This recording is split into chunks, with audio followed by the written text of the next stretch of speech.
At TD Garden. I sort of agree with Jim Montgomery and his sort of demeanor after the game. I thought that summed up this scenario perfectly. They're in first place. Everything's all right. It wasn't a great effort tonight. This game got away from them, but they're still in first place, and they're going to be fine. Here's my big takeaway, and I'm cautious about having big takeaways after games at this stage of the season where you've got two teams, the Celtics and the Bruins, in first place, and the playoffs, that's the only thing that matters, and we're trying to figure out who can go further and what's going to put them in the best position to go further, and all those things are in play. But I guess if there was one major takeaway from the game tonight, and by the way, I love it when Charlie McAvoy scores goals. I hate that they lost this game when he scored a goal. I love when he scores goals. But that's a separate thing. I think the big takeaway for me tonight is the goaltending. Now, I haven't come off my spot. Okay, the goaltending structure is in place. They know what they need to do, and they're going to do it. They're going to play both goalies come the playoffs. But now what I will say, because I was a Jeremy Swayman should start game one type of guy, I'm coming off of that a little bit. But more importantly, I think the big takeaway that I'm starting to have, the developing opinion, if you will, is that, yes, you have to play both goalies in the playoffs.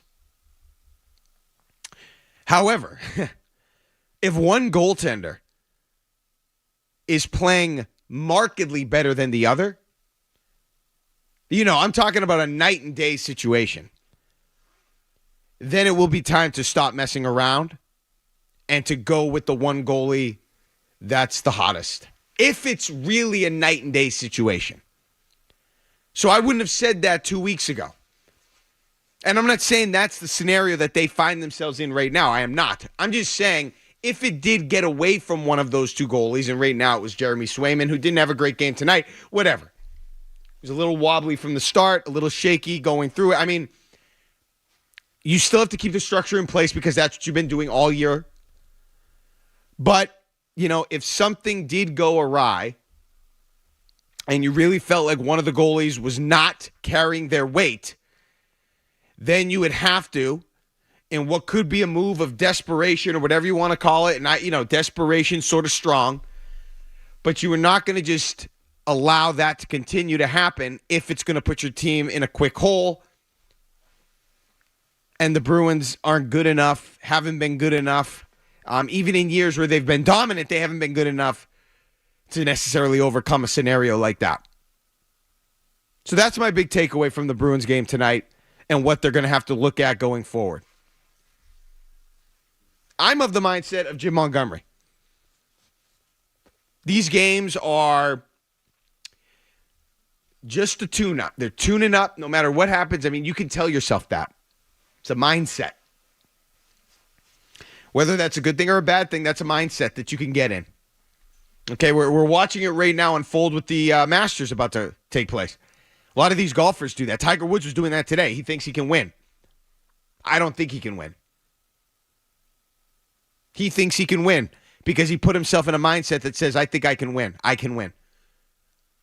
But he's playing once a month. He's not practicing as much as he can because of, injury limitations. He can't. I don't think he's going to win this tournament. I don't think he's going to go up against the best players in the world and win the Masters. As fun as that would be, as nostalgic and electric as that would be, that's not going to happen. The Bruins need a mindset that they're going to be, that they have everything that they need to have going into the playoffs. And if the mindset is, right now, that this game is a tune-up and games like this aren't going to be an indication of struggles they could see in the playoffs, then fine. I'm for it. Do it. That's good. But I still think that the goaltending situation is going to be the most important aspect to this Bruins run. They are not going to win series with offense. They are certainly not going to win series with defensive play.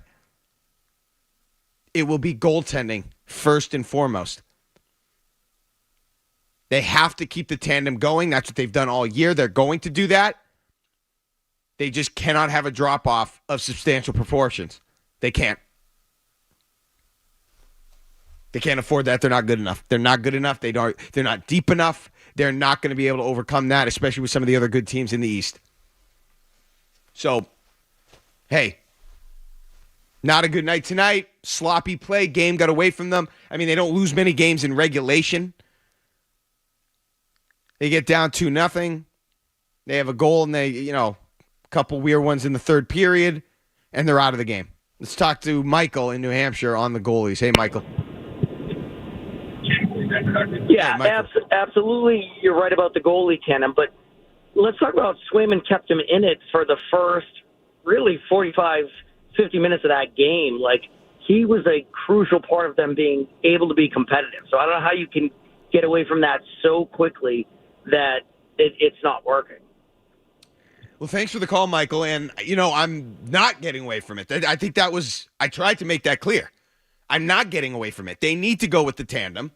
I got myself thinking that based on the save percentage being lower than Linus Ullmark, and if there was a scenario where one of the goalies dropped off, and I'm not saying tonight represented a big drop-off. I don't know about keeping them. I mean, I guess he kind of kept them in the game. That one goal, actually the lacrosse goal by, who was it, Svizhnechkov? I would have put more on the defenseman there. What do you want Swayman to do in that situation? The guy comes from around the back, from the office, with the puck on his stick elevated, and he tucks it under the... I mean, somebody's got to hit him, knock the stick away, do something to disrupt, him getting to the front of the net with his stick and the puck on it. So I'm not trying to rip Jeremy Swayman. I don't think this was a prognostication of doom or anything like that. They need to keep that structure in place. But I think, and they lose another game to Carolina, a team they don't have a winning record against this year, despite the fact that the Bruins do have a winning record against some of the better teams in the East. Florida, Toronto, obviously a perfect record. It was just a reminder that they're not a juggernaut. And even when they were, they found a way to fumble away a series. So I think if the Bruins are going to win, Jim Montgomery's going to have to make some moves, and he's going to have to go a little Alex Cora 2018. And what Cora did with the pitching that year was be dynamic, do things a little bit in an unconventional way, do what he needed to do to put his team in a position and in a spot to win. This is a scenario, I think now it's different. Obviously, hockey, pitching, it's not the same thing. But this team, this coach, is going to have to find a way to do something similar, I think, if he wants his team to get over the hump. If they're going to make a serious run, which there is no reason why they shouldn't. We have been underestimating them or underselling them basically all year, and we shouldn't. They're going to be capable of doing anything everything is on the table, but it's going to start with their goaltending. And tonight was just sort of a weird night. Shorthanded goals, lacrosse goals. I thought when they scored the goal to make it 2-1 that they were going to jump back in the game. That's sort of been the Bruins' MO recently at home. So I was surprised that they ended up letting it get away from them and losing 4-1 at home. But again, I just agree with Jim Montgomery. It's just a long season. They've sort of overperformed to an extent. They've got everything set up. Now, whether or not it's set up or they have the horses to get it done, that's a debate we all can have. But based on where they are, everything is set up for them. Stay healthy. Try to generate a little bit of momentum, I guess. But this team has experienced every emotion heading into a playoff series, every type of resume heading into the playoffs. It just doesn't matter. I mean, it's not going to matter. What's going to matter is their ability to close games, to win games, to score on the power play, to kill penalties, and ultimately for the goalies to take this team to another level.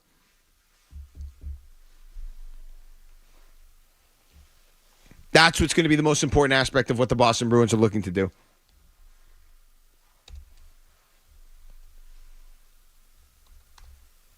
I mean, Swayman wasn't a disaster tonight. I thought it was more the Bruins letting the game get away from them. But again, we just haven't seen enough elite goaltending to make you want to think that this team has what it takes, a la 2011, to repeat what they did that time. 12 years ago, 13 years ago, whatever it was. Can't believe it's been that long. I mean, that's the common denominator that's been missing. That's been it. So I don't know if it's a roster flaw. Certainly didn't seem like that last year. I mean, I don't know what happened last year. But the one thing that we can go back on and lean on, and the reason that they won that cup, the number one guy was Tim Thomas. They have never been able to replicate that since. So if you're looking for trends, if you're trying to figure out why that core was together for so long and wasn't ever able to win another Stanley Cup, that's my answer. Ultimately, the goaltending hasn't been good enough.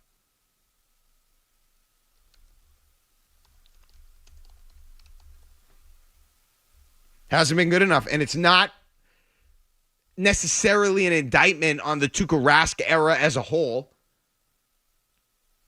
I just think it wasn't good enough outside of that 2011 year when they were able to get over the hump and win game 7s 1-0.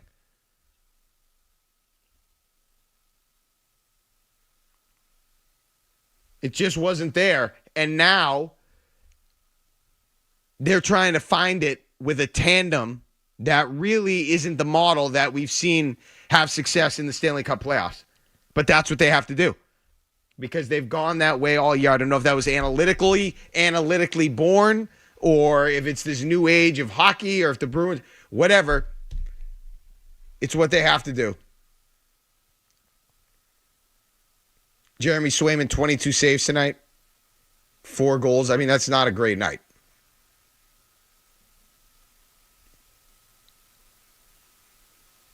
I understand Carolina is a strong team, but they have to be better than that if they're going to make any type of run,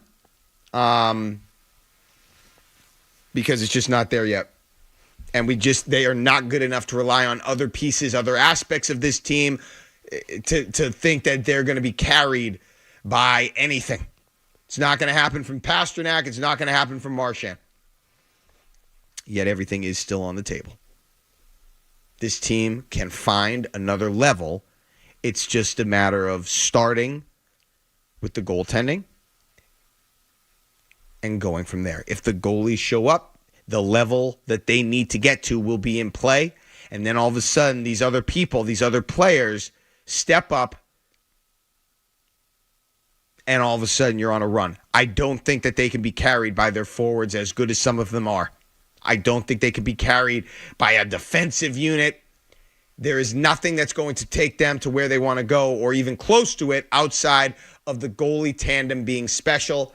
And I was, again, not a disaster, but my confidence continues to shake when I see things like this, performances like this, and trends like this as we head towards the playoffs. That's the takeaway tonight. Nothing's changed. Not panicking. With Jim Montgomery, it's a long season. But you're asking 2 players to be on the top of their game. That's what you're asking because of the goalie tandem that you've employed all year. It's hard enough for 1 to be on his game. Now you're asking for 2.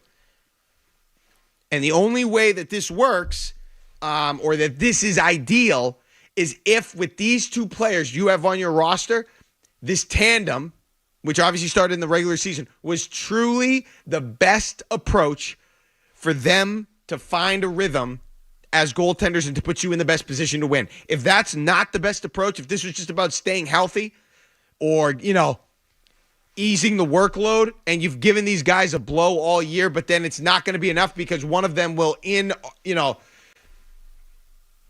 invariably struggle in the playoffs, then you're going to find yourself in a spot.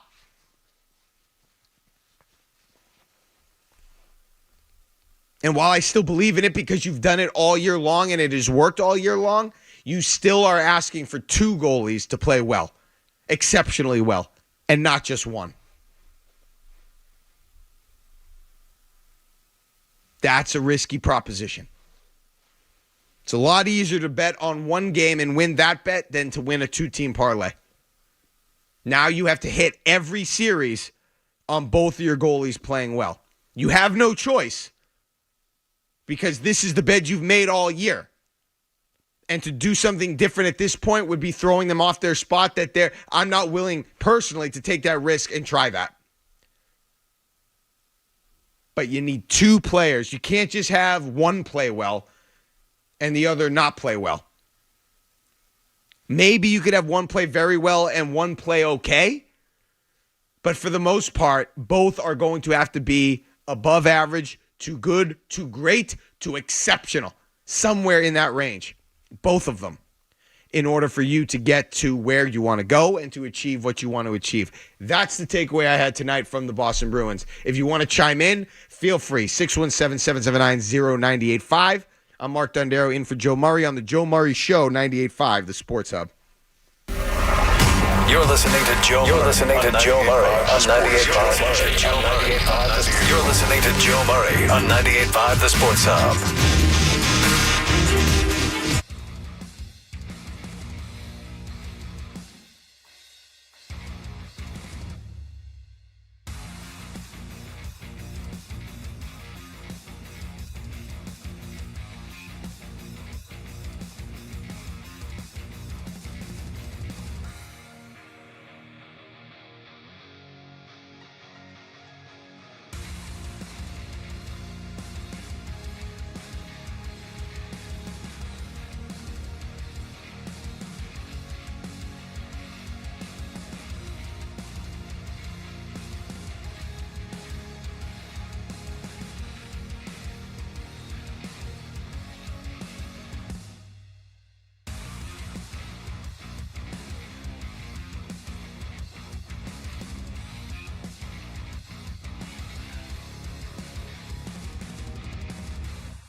Let's go back to the phones. Mike is in Boston on the Bruins goalies. Hey, Mike. Hey, how's it going? What's up? Yeah, I don't understand this narrative that everybody's trying to create that the two goalie is the problem with this team. I mean, last year it was definitely coaching with Jim Montgomery. You know, Linus Momark was the Vezina Trophy winner. Both goalies this year have over a 9-1 save percentage. Like, if you're a betting man, both of them are good. It doesn't matter who you play. And to go all the way, you need two guys to get there. The goalies are not going to be the problem. And everybody's talking like we've already lost. I don't understand how we're going for the get rid of one of the goalies. It'd be the worst move we could make. All right, thanks for the call, Mike. A lot there. Number one, you can win without two goalies because most teams do. Most teams do not employ the two-goalie method. Number two, I agree. You can't get rid of one of them because this is what you've done all year. You can't do, in my opinion, you can't do something all year and then change it that drastically for the playoffs. I don't even know what mental makeup these goalies possess. I'm not sure either one wants the other one gone. I'm not sure they don't like this little tandem that they do where they switch in and out every game, every other game. I'm not sure. I hope Jim Montgomery knows. I hope goalie Bob knows. I hope everybody in that dressing room knows. But you can't, I just don't think, based on what you've done all year, you can come off of that. You can come off of the tandem thing. Other teams don't employ that methodology and win. So you can win by doing something else, but this Bruins team, I don't think can, ultimately. And you're right. They both played well. There's no reason to think one of them's going to go in the tank. But mentally, physically, it's just too big of an adjustment to change now with what's going to be your most important hockey games, the biggest games you'll play all year, and then you make that drastic change. I can't do it. I can't get on board with that. I'm not doing it. So, yes. You have to go with the change, or check that. You have to go with what you've been doing, which is the tandem goalie approach. So, Mike went with a lot of places there. But it comes down to that. And you have faith that your guys are going to be there and that this is the structure that's gotten you to this point, not just this year, but last year, and all the wins. Didn't work out in the playoffs last year. The coach is to blame. Don't forget that series was on the stick of one of the all-time leading scorers in Bruins history on a breakaway at home, I think. And he couldn't convert, and then they lost the next two games after that. So I'm just looking at the trends and how they won in 2011 because it still pains me to win a championship at that juncture with the core where it was at that time and to not have another. Oh, and by the way, you went to the finals a couple times. You went there with Bruce Cassidy once, and the second Bruce Cassidy leaves, he wins the Stanley Cup. That doesn't feel good either. And I'm just saying, it's not like you're in a sport where teams don't repeat. This isn't the NCAA men's basketball tournament, and we'll get to UConn a little bit later. I just want to make a comment on them. But in the NHL, teams, they win multiple Stanley Cups. It happens a lot. The Bruins won one with that core being so young. Zdeno Chara was in his prime. He had many more years to go. Bergeron was young. Marchand was a baby. Krejci was young. I mean, that core was so young, and if you want to throw Tuukka Rask into that, fine.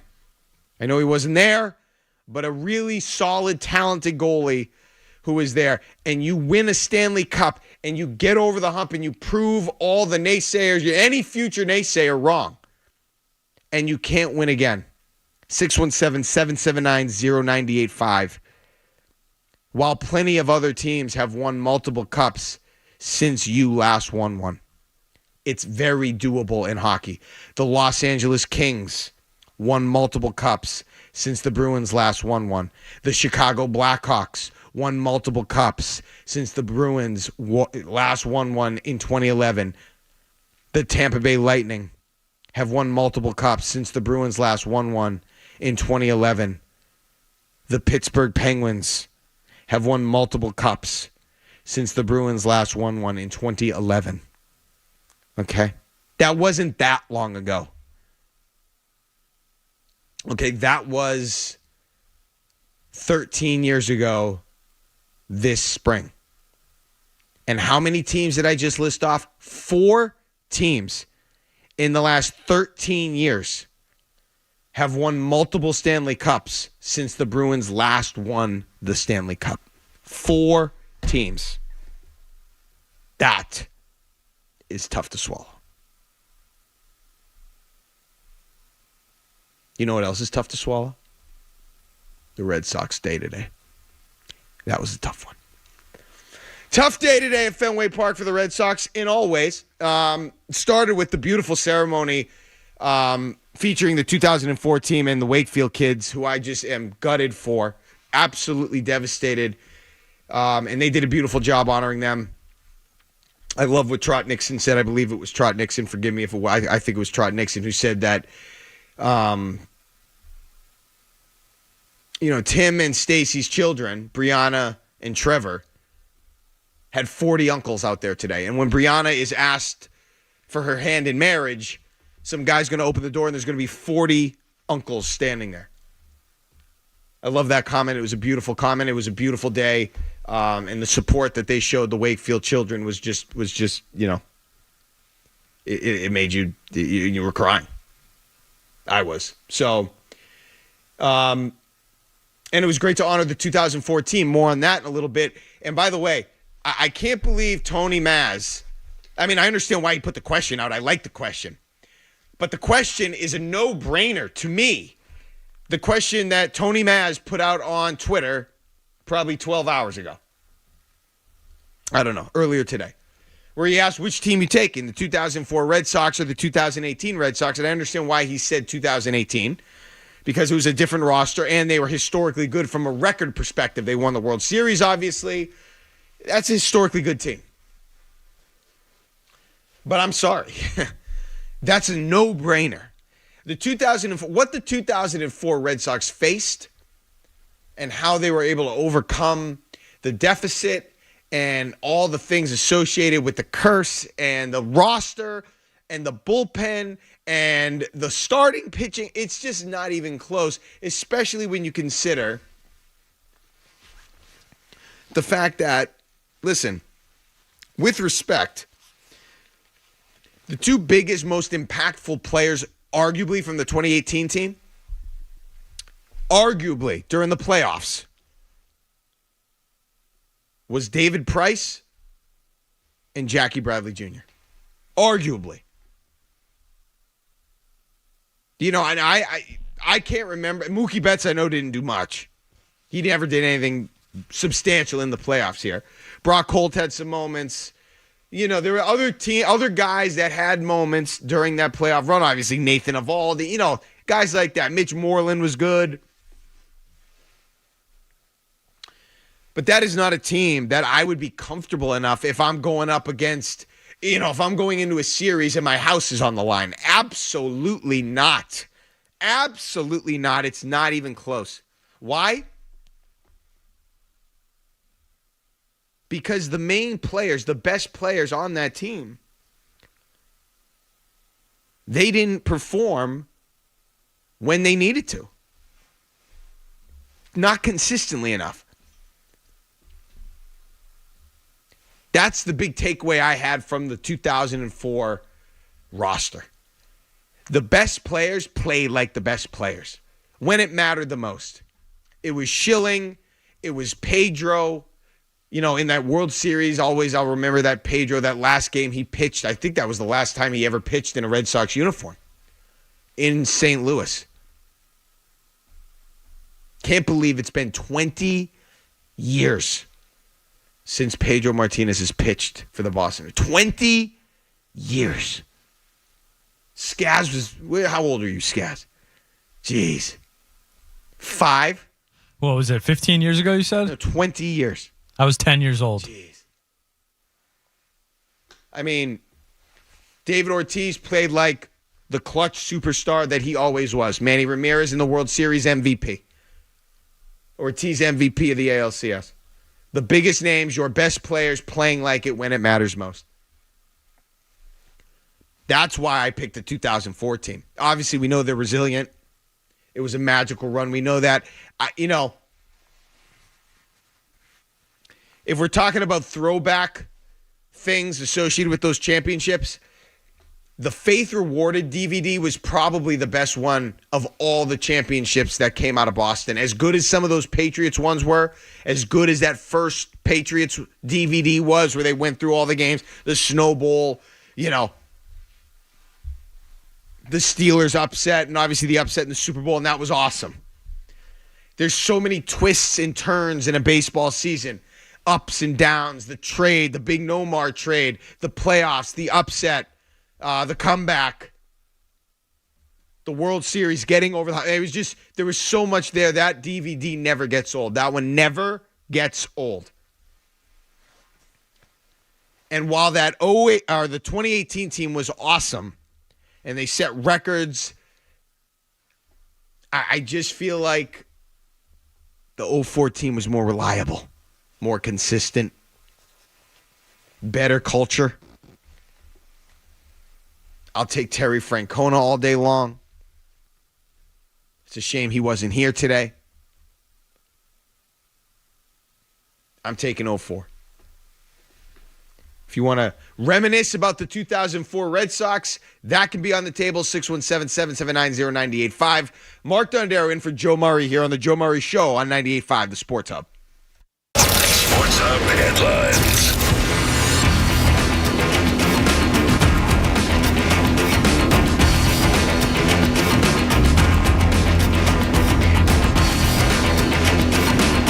Sports Hub headlines. Red Sox, a pretty poor opening day all around at Fenway Park. Let's start on the field where they lost 7-1 to the Baltimore Orioles. Tyler O'Neill, the one bright spot as he hit his Major League leading sixth home run. The Soxinos will be back at it Wednesday night at Fenway. Off the field, things didn't get much better. Craig Breslow announced on Tuesday that shortstop Trevor Story will have season-ending shoulder surgery. And that was around the time the team announced that Nick Pivetta would be put on the 15-day injured list with a right flexor strain. That's his elbow. That's worth monitoring. Not good. The Bruins skated to a 4-1 loss to the Carolina Hurricanes earlier tonight at TD Garden. Charlie McAvoy with the lone goal for Boston. And the Celtics, they fell to the Milwaukee Bucks tonight by the final of 104-91. Giannis Antetokounmpo did leave this game for Milwaukee with what the Bucks are calling a calf strain. Sports Hub headlines brought to you by Valvoline. Enjoy quick and convenient vehicle maintenance this month. Visit NewEnglandOilChange.com for 15% off your drive-thru oil change at Valvoline Instant Oil Change. Now open in Weymouth, Canton, Bedford, and Natick. I'm Mark Dondero for Boston's Home for Sports. 98.5 The Sports Hub. Next headlines around 11 o'clock.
UConn dominant takes.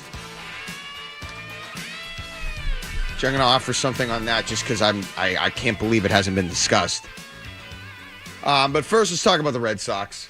That was a disgraceful display today. It's like you got a bunch of guys out there fielding the ball like Manny Ramirez, but can't hit nearly as close or as good as Manny Ramirez. Not nearly as good. You know, Rafael Devers, I guess he's close. Not as good. He's close to a point, but not close enough to be making the errors that he's making.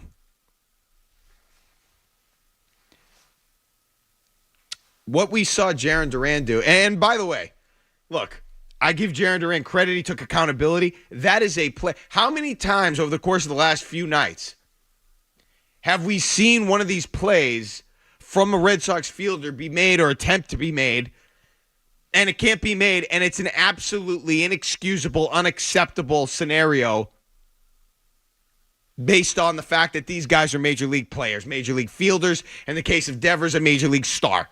Making how much?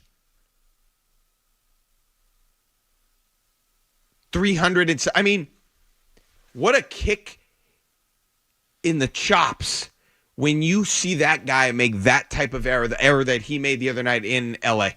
How can you make so much money?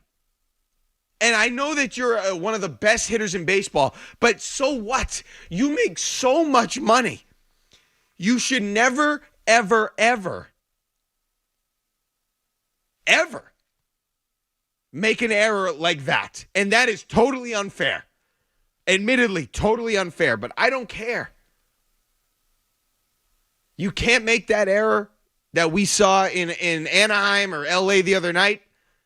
And if it's Jarren Duran, I don't care what you're making, you can't make the error that you made today. You can't do that. And to his credit, you know, he took accountability saying, this is via @Smitty on MLB. He said, Jarren Duran, quote, "I just bleeping suck, man. It's my bleeping fault, dude. If I make that play, we get out of that inning, and none of those other bleeping things happen." End quote. He might be right, because then the Orioles got the 2-run RBI, and the Red Sox could never climb out of the hole. Unacceptable error. Let's talk to Chase in the car on the Eastern Conference playoffs in the NHL. Hey, Chase. Hey, how you doing, brother? What's up, man? Look, I don't really know anything about hockey, but so basically, I have two bets on the Panthers and the Bruins. I'm not going to make it about the bet, but my question to you is, do you see one of those teams winning the Eastern Conference? And if not, what team do you think is in it? I don't know anything about hockey, but I'll be interested to see the playoffs. So yeah, that's my question. Call, Chase. Listen, not knowing anything about hockey is fine. I get it, but I mean, if you're talking about a bet, the NHL playoffs it's really so unpredictable. It's tough to handicap. Now, I'll give you my thoughts. I don't think Florida's going to do it again. I don't think they're going to be able to go. I think they used up a lot of their magic last year as an 8 seed going on a run to the Cup final and taking down the Bruins the way they took them down. I know that the Bruins were sort of complicit in that. They helped their own demise. But I can't see a repeat of what we saw the Panthers do last year, especially when you consider the fact that they sort of allowed the Bruins to have their way with them this year. I know that they're really strong. I know they've got 104 points. They're right there at the top of the NHL for the most part. I mean, not at the top, but they're around the top. What do they have? The 5th, 6th most points, tied for something like that. I just don't see it.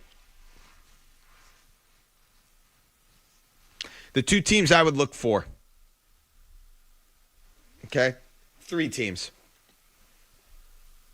I mean, the East, they have a lot of good teams. I like the Hurricanes. The Rangers, you have to respect, 110 points. But I'll tell you the team that I have been waiting for, and I just feel like at one point in 1 year, it is going to be their time. And everybody's going to laugh at me. I'm laughing at myself in a way. But I feel like one time the Toronto Maple Leafs are going to break through. Don't know when it's going to happen. It's got to happen with this window of Austin, the guys they have, the guys that helped them to the best offense for most of this year. They've got 101 points, still get dominated by the Bruins, but I just feel that doesn't really mean much. Obviously, it won't mean anything if they don't have facing the Bruins. But I don't like the bet of the Bruins or the Panthers in the Cup final, if that's what it was. I don't like it this year. I just feel like one of them, and it could very well come to fruition. I just don't have the confidence in the Bruins to make that type of deep run, not after last year, and I think Florida kind of used up their magic. So there's nothing statistically analytical about what I'm saying, but I feel like Carolina, New York Rangers, or a dark horse in the Toronto Maple Leafs are going to make a run. It's going to happen eventually for the Maple Leafs. I just feel like it's going to happen. They're going to find the right formula one of these years. They've got that fan base that supports them, that's going to maybe help them over the edge. I don't know. I just feel like it's going to happen for them one of these years. And it certainly didn't happen today for the Red Sox. 617-779-0985. Certainly didn't happen. And it's just a disgrace. And they're 7-4. Look, they could still find a way to win this series. And that's all I'm asking for. That's all I'm asking for. Brian Bayo's been all right. Been all right. He was hitting some spots yesterday. Or today. Sorry, it's been a long day. So it's fine. He got a no decision in his first, or the second outing in Oakland, no decision. Win in the first decision. But it's just, I need a little bit more from him too. A little bit more from him if he's going to be the ace of this team. 3 strikeouts. I just need, if he's going to be the ace of this team, I need a little bit more. 3 strikeouts. I know the Orioles have a good team. Not enough. 2 strikeouts in the opening night win at Seattle. Not enough. Strike some people out. Get some swings and misses. Do some of that for me a little bit more. And then you'll look like more of an ace. As disgusting as the play Jaron Durant failed to make earlier today, that is not the most disappointing aspect to the Boston Red Sox. And it's becoming, it's really center stage right now after the Trevor Story injury. And I'm going to tell you exactly what that is. 617-779-0985. When we get back, more on the Sox and the injury and what is totally, to me, unacceptable. I'm Mark Dondero in for Joe Murray on the Joe Murray Show, 98.5, the Sports Hub.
concerned, and how tough it's going to be to withstand. Like I told Pete the other day, we got to move on. I know it sounds hard, but this is the nature of the game. We're going to miss him, as a leader, as a player, as a base runner, as a defender, as a hitter. But we have to move on. We have to, whoever is going to play short that day, just play up to who you are. Don't try to be Trevor Story. There's only one of those, and he's not going to play probably this year. So just be you. Is it Hammy or Pablo or Romy? Just make the routine plays and put good at bats. They're good athletes. They're going to put pressure on the opposition, but it's a tough one. But we got goals, and he's part of it. He's going to help us out somehow, some way. In the dugout, in the clubhouse, and all that. It sucks because he put work, and we were pretty confident that he was going to stay healthy throughout the season and do the things that he's done in the past. But now this is where we at, and hopefully the recovery is the one we expect. And he'll be ready whenever he's ready, and he's going to contribute at one point to this organization. Acceptable that the Boston Red Sox don't have another answer at shortstop, but I'm not asking for another Trevor Story. And people like that try to play shortstop in the major leagues for the Boston Red Sox. I cannot take it. I cannot stand it. And it's unfathomable to me, and it's just, you cannot do it.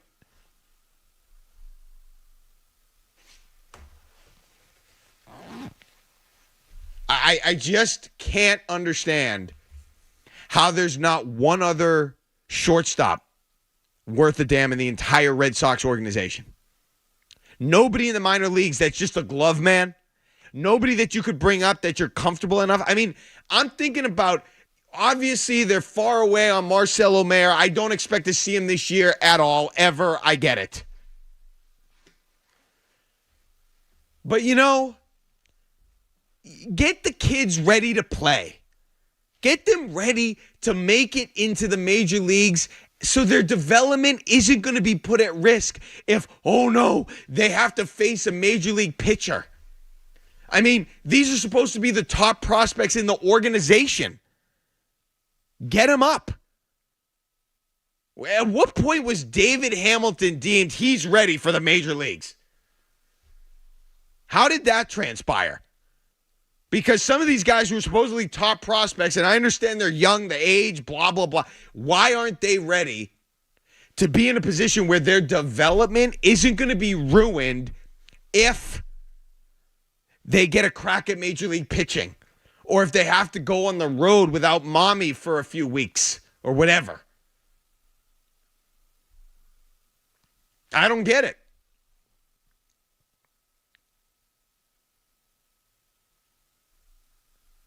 I don't understand it.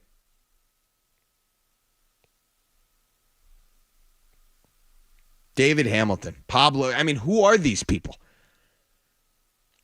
The Baltimore Orioles will be calling up Jackson Holliday in this series. Now, I understand that he was the number one overall pick. He's the number one prospect in baseball. I get it. Marcel Omer is not Jackson Holliday. But, I mean, he's still a top guy. He's a top prospect. Why isn't he good enough to consider bringing up? Oh, because he got injured and missed all of last year? Whatever. See what the kid can do. Is he healthy? He's 21 years old. He's got 1,400 plus at bats in the organization as a pro. Can he play or not? I mean, just get him up. See what he can do. Or if you don't want to bring him up, where is someone else that's an actual major league shortstop?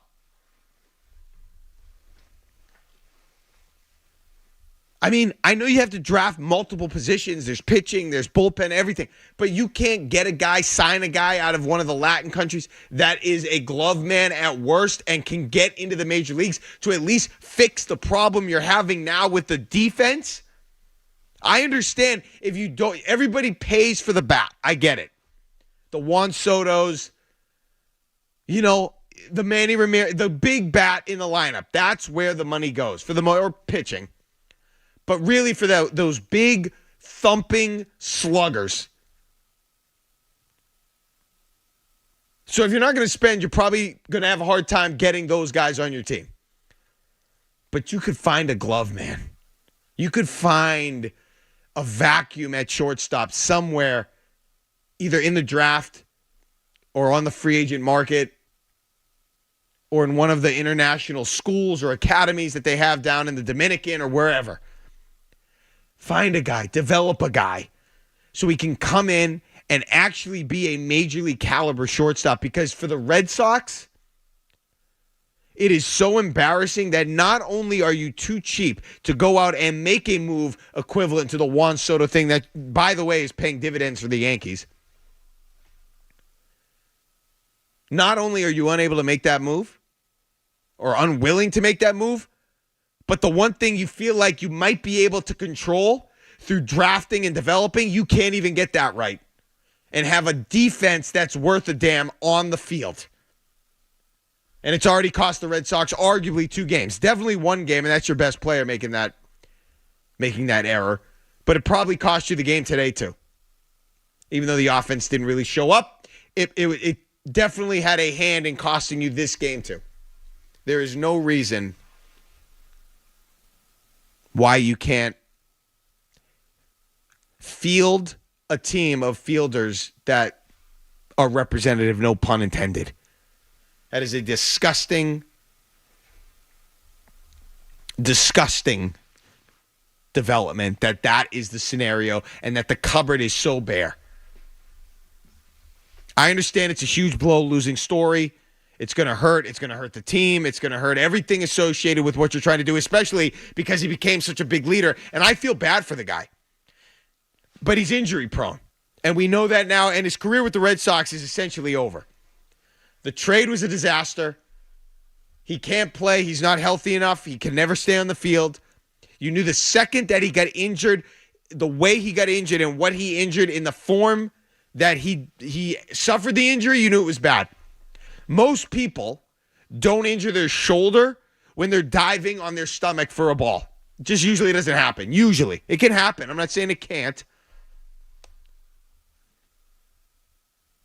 But you knew it was bad when it happened, and it turned out to be the worst case scenario today. And now Nick Pavetta's out too. He looked like Pedro for a stretch there, and now he's out. That's the one thing he didn't do. He didn't get hurt. Now he's out. You didn't have a lot of depth. You didn't have a lot of talent, to dip into if one of your top guys went out.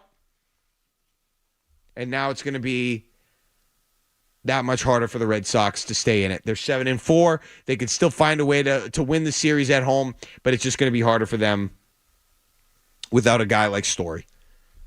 As inconsistently present as he's been, it's still going to be hard.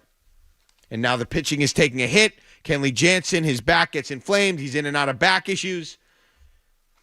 You're down a couple starting pitchers now. This is the problem. This is the bed that the Red Sox made. The Orioles have done it the right way. They have drafted, they've developed, they've gotten their guys to the major leagues, and then they went out and spent money on pitching, on top-line pitching, on an ace. Good things happen to teams that do it the right way, and I feel like the Red Sox have just done it the wrong way. Is everything a disaster? No, but they've just gone about it the wrong way. Not necessarily the ceremony today for the 04 team. One of my favorite teams of all time, and we can talk more about them. I have a Celtics point we have to make and a Patriots one revolving around the quarterback situation that we're going to talk about. We have to get hub headlines, and then we'll be back. This is the Joe Murray Show. Mark Dondero in for Joe, 98.5, the Sports Hub. From the Town Fair Tire Studios, home of the Celtics, Bruins, Revs, and Patriots. Left side, touchdown Patriots. Boston's home for sports is 98.5, the Sports Hub. His leading group station. Sports Hub headlines.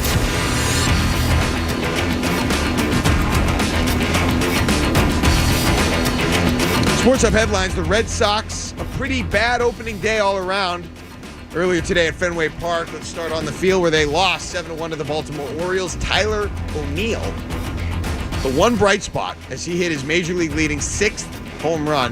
The Sox and O's will be back at it Wednesday night at Fenway. Off the field, things didn't get much better. Craig Breslow, he announced on Tuesday that shortstop Trevor Story will have season-ending shoulder surgery in Los Angeles. And that was around the time that the team announced that Nick Pivetta would be put on the 15-day injured list with a right flexor strain. Not good. Meanwhile, the Bruins also, tough night for them. They skated to a 4-1 loss to the Carolina Hurricanes at TD Garden. Charlie McAvoy, the lone goal for Boston, and the Celtics, they fell to the Milwaukee Bucks tonight on the road by the final of 104-91. Giannis Antetokounmpo did leave that game for Milwaukee with what the Bucks are calling a calf strain. Keep an eye on that. Sports Hub headlines brought to you by Safety Insurance, providing comprehensive coverage for your auto, home, and business. Ask your independent agent about safety. I'm Mark Dondero for Boston's Home for Sports. 98.5 The Sports Hub. Next update, 11:30.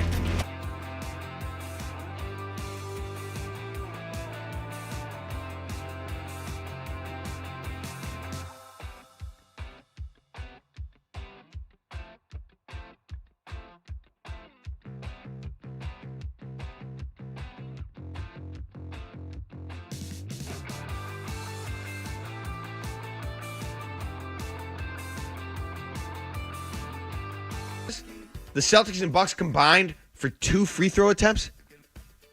I mean, yeah, I had to double check it because I couldn't believe it. Because we were focused on the Bruins game in here, so I didn't watch a ton of the Celtics tonight. But 2 free throws in the whole game, the Celtics attempted 0. How is that possible? There were a couple of times I saw Jaylen Brown taking it hard, and he just never got the call. I mean, listen. Again, we were doing the Bruins. We were focused on it. But I'm just saying that feels like a referee error. You got to review that. You got to kind of go over that tape and say, I'm sorry here, boys, but what happened? 2 free. I mean, even the Bucks, they only went to the line twice. It's just crazy. How can that happen? What is this, Rucker Park? Call your own fouls. Yeah. I'm going to add that to the headlines. I mean, doesn't mean anything, but that's just crazy. So, okay. Red Sox honoring the 2004 team today. Theo on hand. Terry Francona, I think, was in town. I saw some tweet with Rochi where he was in some photo, but he wasn't there today. 617-779-0985 if you want to do a little reminiscing about that team. I mean, I could talk about that team all day, all night. I was in my prime watching that team. 18 years old. It was just such a crazy run. And actually, I have an essay up on my Twitter at Mark Dondero outlining that rivalry, the Red Sox 04 rivalry with the Yankees, and how that represented the peak of the Red Sox-Yankees rivalry. And the essay kind of outlines how they arrived at that peak because it was such a special time. And it really, between those two teams, hasn't been the same since. Went to the Game 6 in the Bronx. Bloody sock. One of my favorite memories. Probably the best. Trying to think. I went to Game 6 of the Celtics-Pistons series when they clinched the Eastern Conference in 08 to go to the finals, but that's not this. Probably the best game, the biggest game I had ever been to. My best experience as a fan in person. 2004, Game 6, bloody sock, rainy night, Yankee Stadium, driving to Quinnipiac, taking the subway, getting on the last train out of Harlem, getting an hour and a half of sleep, driving back to Bryant University in the morning for an 8:15 a.m. class, and getting a speeding ticket on the way back and not giving a damn because I was so happy that the Red Sox won. I mean, that moment, if you didn't live through it, I feel bad, genuinely. That's, it was like being a part of the Tom Brady era, the best years of the Tom Brady era, wrapped into kind of 1 month. Especially when you talk about the comeback against the Yankees in the World Series. It was a fun year start to finish. But it was just so much bigger than that.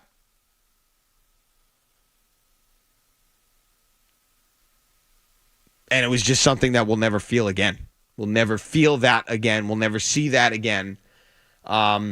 I don't think the rivalry will ever get to that level again, at least between the Red Sox and Yankees. I just don't see it. Not since the curse has been broken. The Babe Ruth thing is over, obviously. You're coming off the heels of 2003. That was just an awesome time to be alive. As a sports fan. Awesome. As a Boston sports fan, you hung on every pitch, every year, every season, every spring training. And I miss it, honestly. It was so good, and the rivalry was so intense. Clemens, Jeter, Nomar, Clemens, Pedro. I mean, that year in particular, you had Kevin Millar having big nights. Every guy on that roster, you felt like came through at one point or another in the year with a huge season-altering moment. You could just go up and down the roster. Derek Lowe, Bill Miller, Dave Roberts, Orlando Cabrera. I mean, all of them, you could think of a moment that they had. Theo Epstein, Pedro Martinez, even though Pedro, he went from the Yankees are my daddy to what he did in the World Series against the Cardinals. Pedro's last stand as a Red Sox. I mean, obviously he wasn't as dominant in 04 as he had been in other years and different things like that.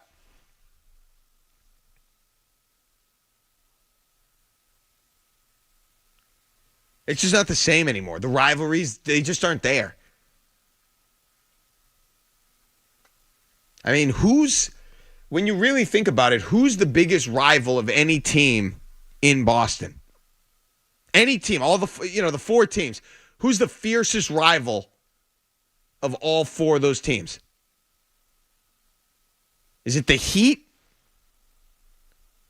I feel like the Red Sox don't really have one. Now, it helps when you're good, and maybe that's part of the problem. The Patriots and the Red Sox haven't been very good. I mean, do the Bruins have a huge rival? It's not like the Canadians haven't really been good. They've dominated the Maple Leafs. Is it Florida? Florida. Carolina has kind of been sort of a thorn in their side. They've had some tough series. But I don't really see them as a rival. They don't play the Rangers. They haven't really played the Rangers much in the playoffs. I mean, the Patriots, they don't really have, there's no real rivalries out there right now other than the Heat. But some of these NBA players, they're allergic to rivalries. They don't engage in rivalries. The Bucks, I wouldn't call them a rival. The Warriors, they played in one series. It's got to be the Miami Heat. That's the closest thing to a rivalry. Pat Riley still doesn't wear anything green. You've beat them in a playoff series. They beat you in a playoff series, both in the conference final. They beat you in the bubble. You've had multiple altercations with them. It's gotten chippy at times. The Miami Heat are the biggest rival to any team in Boston right now. It is what it is. Rivalries are dead, unfortunately. But the 2004 Red Sox and what that rivalry was at that point, if you didn't live through it, you will probably never see something like that again. With how intense it was for the Red Sox, for the Yankees. Even something like that, you can't go on YouTube and watch something that will help you figure that out. Maybe there are other pieces of content out there like the essay I was just talking about that I did where you try to explain it, but that you can't just watch a game or highlights on YouTube and say, oh, now I got a good sense of what that rivalry was like back then. You can't feel that. You cannot feel the hatred that existed between the fan bases, between the teams, and all the animosity that was out there every time they played. And then to play in 99, 03, 04 in the playoffs. Oh, it was awesome. It was awesome. Intoxicating. But it doesn't exist anymore.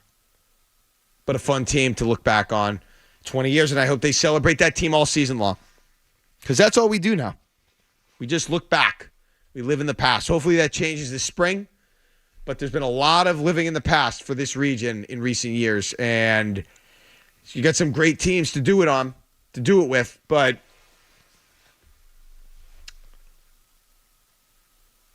Todd Walker, Red Sox. I mean, you could think of many moments Todd Walker had. Check that. He wasn't on that team. I'm thinking of Mark Bellhorn. Todd Walker had some big moments in 03. Bellhorn in 04. Same kind of player. Showed up in the playoffs. Hit a couple clutch home runs. Was Bellhorn there today? I don't even remember seeing him. It was a great run and story for that team. Really made you think that there was something else at play there with how that team ended up breaking the curse and the way they did it. Really fun. 617-779-0985. So we got a lot to do here before the end of the show. When we get back, the Patriots seemingly are zeroing in on a quarterback, and that's what at least we thought. But now there was a development that sort of emerged earlier today that could open the door back up for multiple options at 3. And we're going to talk about that next, but I'm still set on one guy, and I'll tell you why. My quarterback pick, my quarterback selection, even though I have some trepidation, we're getting close to making the official pick. Mark Dondero's official pick for quarterback and the number 3 pick for the New England Patriots. We'll get to that next here on the Joe Murray Show. Mark Dondero in for Joe on 98.5 The Sports Hub.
favorite quarterback? It's kind of a segue there. Drake May did visit the Patriots today. Obviously not the only quarterback they're going to have in over the next couple of weeks. Jaden Daniels, the LSU former Heisman Trophy winner, is going to be in next week. Also going to visit with J.J. McCarthy. But as far as Drake May goes, this is really a fascinating one because the Patriots obviously like him enough to bring him in. Certainly a quarterback they would consider at 3.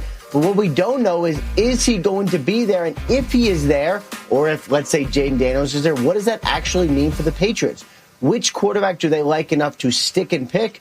And which quarterback, if they fell to them, would say, you know what, we'd rather get the draft capital and trade. The evaluation process is ongoing. They, have not visited with all the top quarterbacks yet on top 30 visits, so no firm declarations yet. But the Patriots' big-time process is underway now. So if you're watching on YouTube, you can call me out if you think whatever. Okay, listen, that was Ian Rappaport, NFL. Is he still with the NFL Network? I know they had cuts. Talking about Drake May and the Patriots. I was hurt this week because my number one top-notch source, the guy I trust the most for quarterback evaluations, is out on Drake May, and that's Merrill Hodge. But unfortunately, I'm going to have to disagree with Merrill Hodge. And I don't feel good at all about it.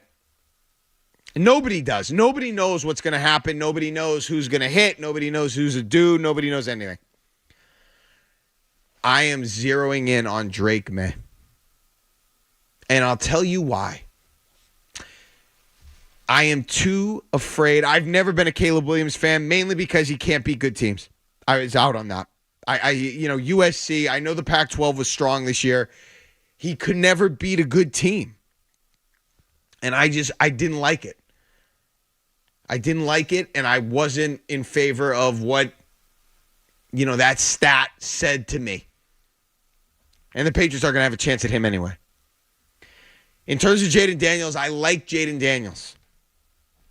What I get scared of is the amount of weapons he had available to him at LSU. He had wide receivers, he had weapons, he had athletes. And I have a Mac Jones type of feeling about Jaden Daniels. I think he'll be better. He's obviously more mobile. But Mac Jones had those same things at Alabama. He had weapons galore. He won everything. Great numbers. Best conference in America. And when he got to New England, it meant nothing. Nothing.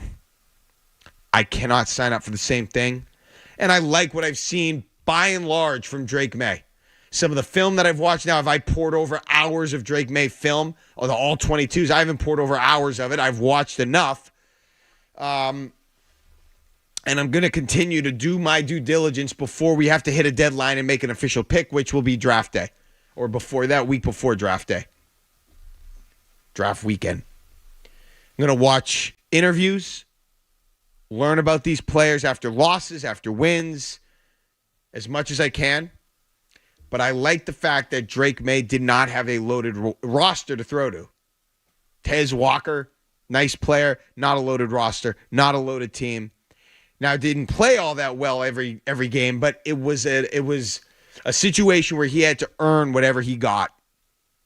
And based on what I've seen on tape, on film, handling the blitz, handling some reads, and making the throws.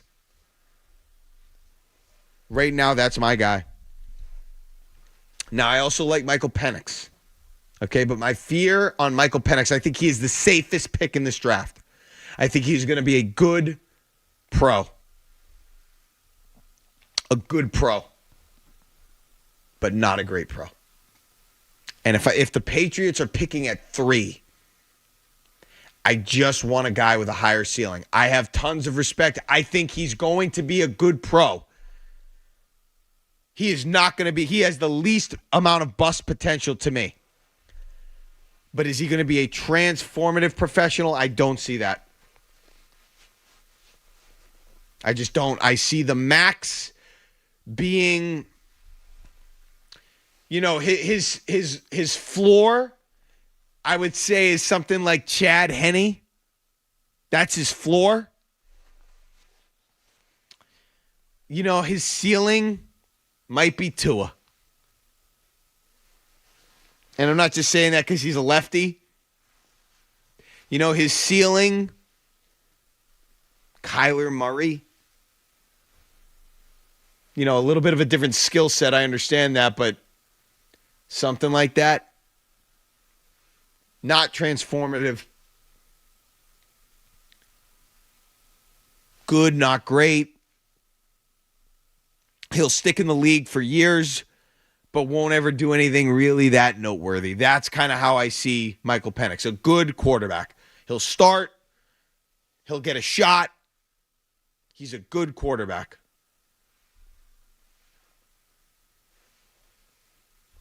J.J. McCarthy has never looked the part to me.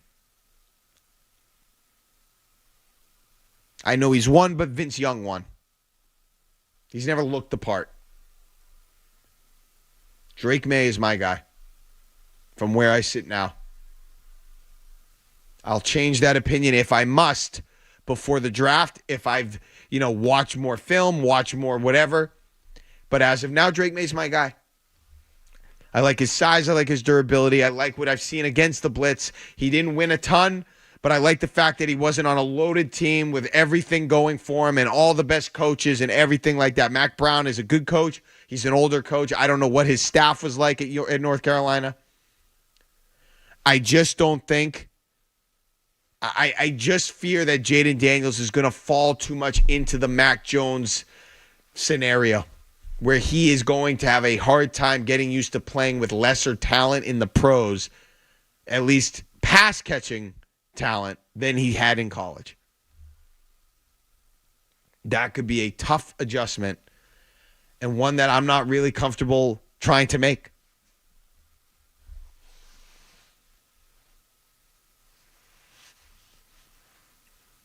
So there you have it. I mean, it's interesting to see some of these things that we're hearing out of Foxborough. The do your job things are all gone. Bill Belichick is being wiped away, and what he did is no more, which we know had to happen.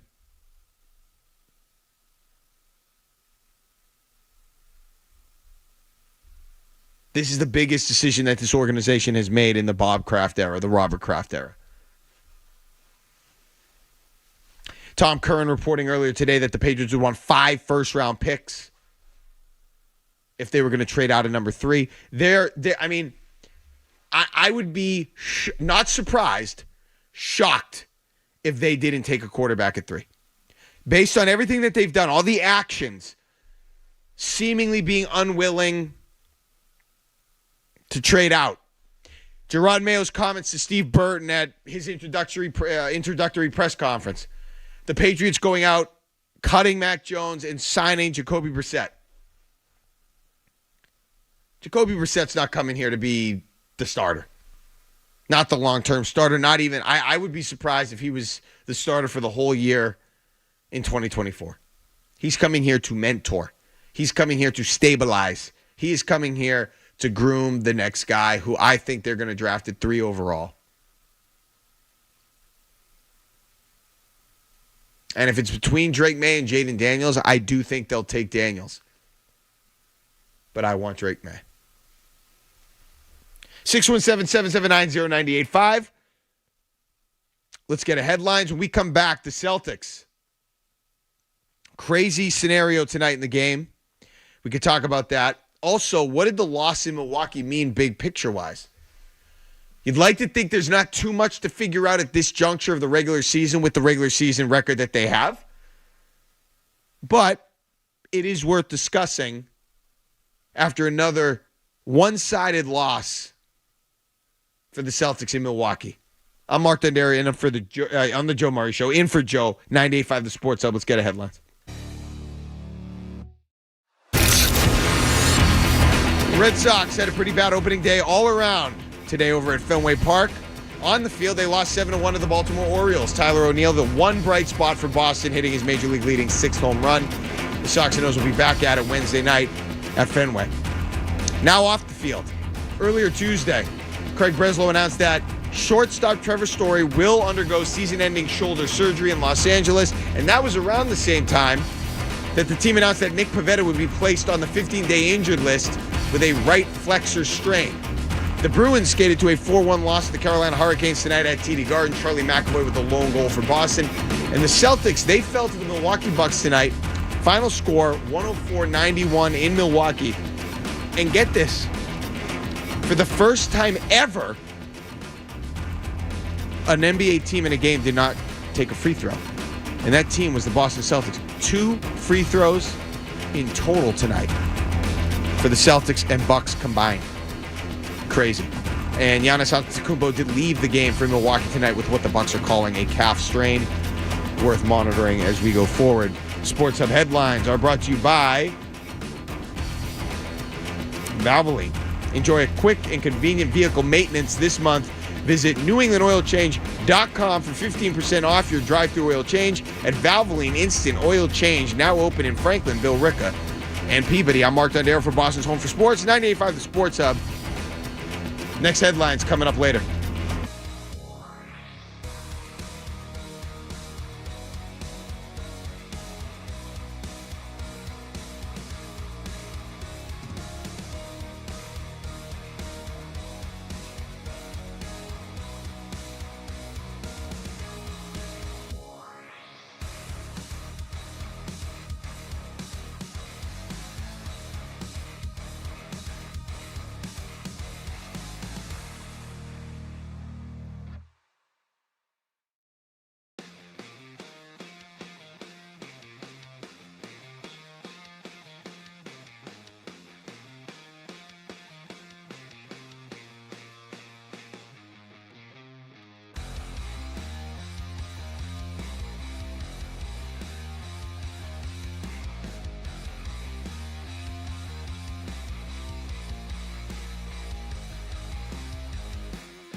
Murray show.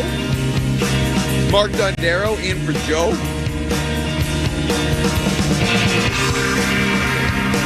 How the hell did the Celtics not take any free throws? That is a wild scene. Wild scene. I mean, again, were we watching every second of this? I didn't realize they weren't in the midst of taking any free throws. I mean, you would have thought that the refs at one point in the third quarter, late or fourth, would have been like, hey, you know, the Celtics haven't taken any free throws. Maybe we'll make a call happen just to get them to the line once. It's madness. And I mean, I don't care. It's not why they lost the game, I don't think. I mean, but, I mean, for crying out loud.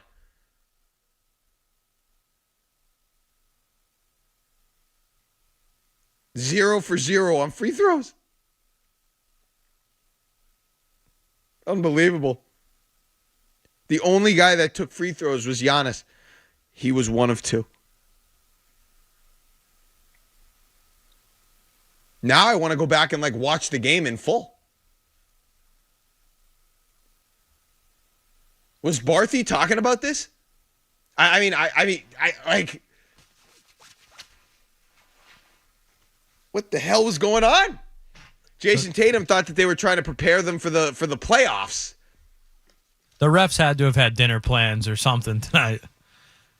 An hour and 57 minutes the game was. So they were out of there. Get out of there. Yeah. I've never seen anything like that. I mean, you could see something like that. I mean, it's not even equivalent to, say, a major league umpire not ushering a walk or issuing a walk. There's always a foul or two in a game. Always. I mean, there's contact. Every time a guy drives, there's going to be some contact somewhere. Act at least like you're engaged in what you're doing. It's one of the dumbest things I've ever seen.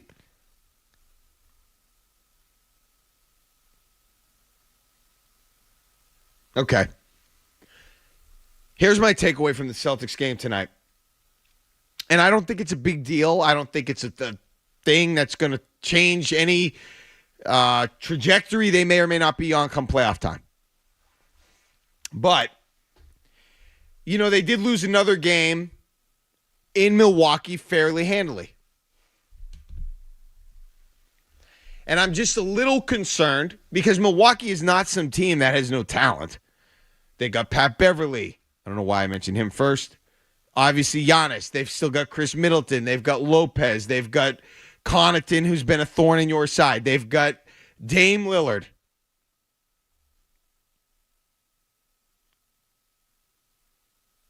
They obviously have talent. And now I'm wondering, did the Celtics open the door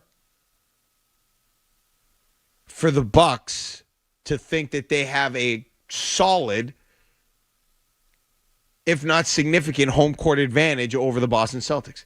I mean, in 2 games, they've beaten them by very wide margins. January 11th, I believe it was a complete blowout. Celtics playing on a back-to-back.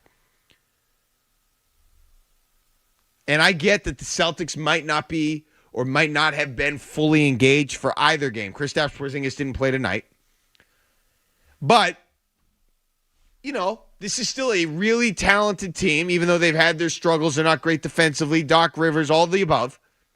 It's still a really talented team that I would not want to give any ammunition to. And if you think, if I'm the Bucks now, if you think that I can beat the Celtics on demand at home, because that's what we've been doing all year, and we have found something against them at home, and they have lost something against us at our place, that could put you in a dicey spot. Because all of a sudden, even though you'll have home court advantage, if you play the Bucks and they have a significant home court advantage against you, we've seen what happens when a team creeps between the ears of the Celtics. And I just don't want anything to be out there that could possibly represent something that could get into the head of the Celtics during a playoff series. And now that they've lost 2 games, again, it's fine, but they lost 2 games by very wide margins in Milwaukee this year. And you probably have the Bucks saying to themselves, they don't know how to play here. They certainly don't know how to beat us here. They have in the past, but that was the past. This team is going to need every advantage they can get. They are not perfect. Despite their record being so exceptional, they are not Teflon. They are going to have struggles. And they're going to be put to the test against good teams, late in games, in big spots, and they're going to have to win games that they've never won, obviously. And I'm not even talking about who I think their biggest threat is, which is Denver, and facing them in an NBA Finals situation. Now, you'd have home court advantage in every series. Every series.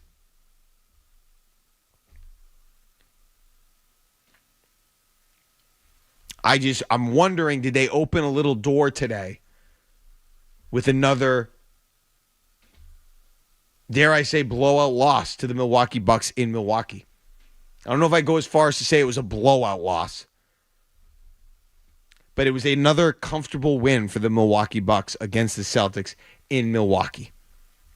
That's what concerns me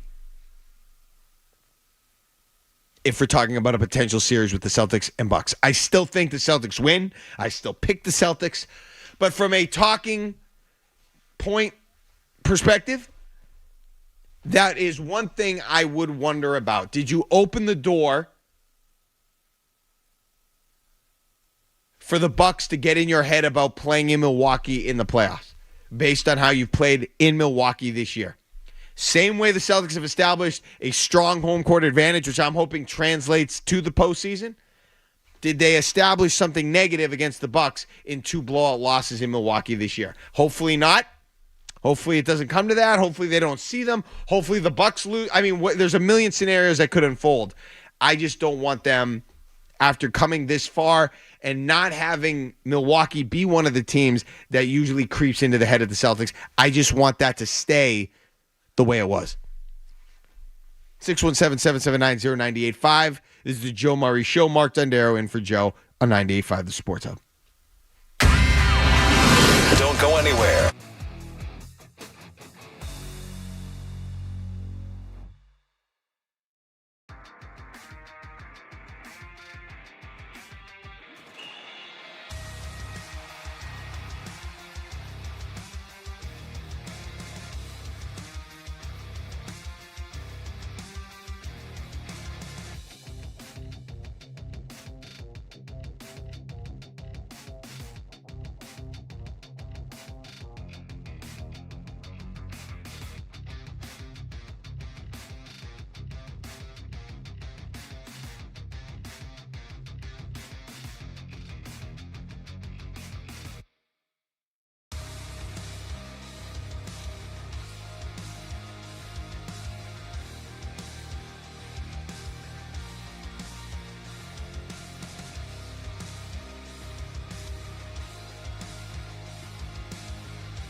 0 fouls. 0 foul shots for the Celtics tonight. 2 foul shots in the entire game between the Bucks and the Celtics. And then the Clippers playing the Suns tonight, they were up in the first quarter 35-4.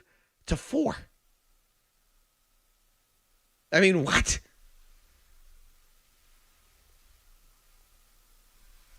I don't understand. A very strange night in the NBA overall.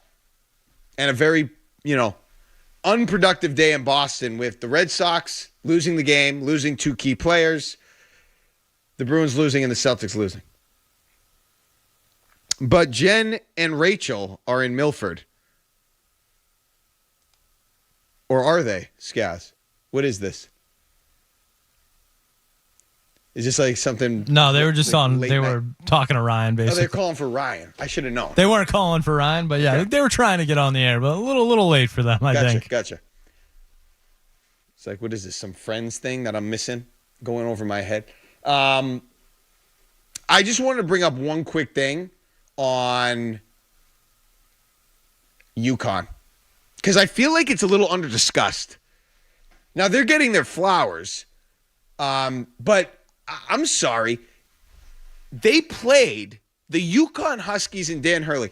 That team won 2 straight national championships, played in 2 straight NCAA tournaments, and never had a close game. Now, I didn't go back. I didn't have time to look at every game from all the great teams in the history of college basketball. I don't remember one team doing that. Now, I'm sure it happened once, UCLA, John Wooden, Kareem back in the day. But I looked at 70 college basketball where it's as hard as ever for these blue blood programs to keep it going and to stay on the top and to keep what they have chugging along. Dan Hurley has found a formula that not only works, it eviscerates everyone else. And it's a joy to watch.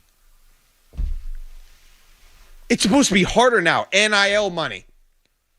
All it takes is one school to pony up for another. One and done. You're not supposed to be able to sustain that level of excellence. Not even close. And UConn hasn't just sustained that level of excellence. They have dominated everyone's ass. Incredible run from the UConn Huskies. And as dominant of a 2-year stretch as as we've seen in men's college basketball, certainly. But in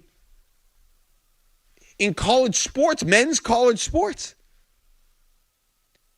Even in football, when was the last time a team went throughout the season and was never tested? Now, I know UConn lost some games, but what they've done in the playoffs, I'll keep it to men's college basketball. This has got to be as impressive of a 2-year run as we've ever seen in men's college basketball. In an era where you're not supposed to be able to do that.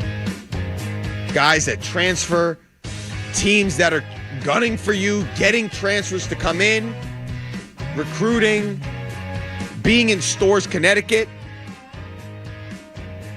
Not exactly LA or Miami or some, with all respect to Stores, Connecticut, I'm a New England guy. I'm just saying, unbelievable run for Dan Hurley and the UConn Huskies, and it's not being discussed enough as much as it's being discussed. Skaz, Rye, thanks so much. Appreciate you late, but we got to run. Joe Murray Show, Mark Dondero in for Joe on 98.5 The Sports Hub. Have a good one. WBCFM HD1 from the town fair tire.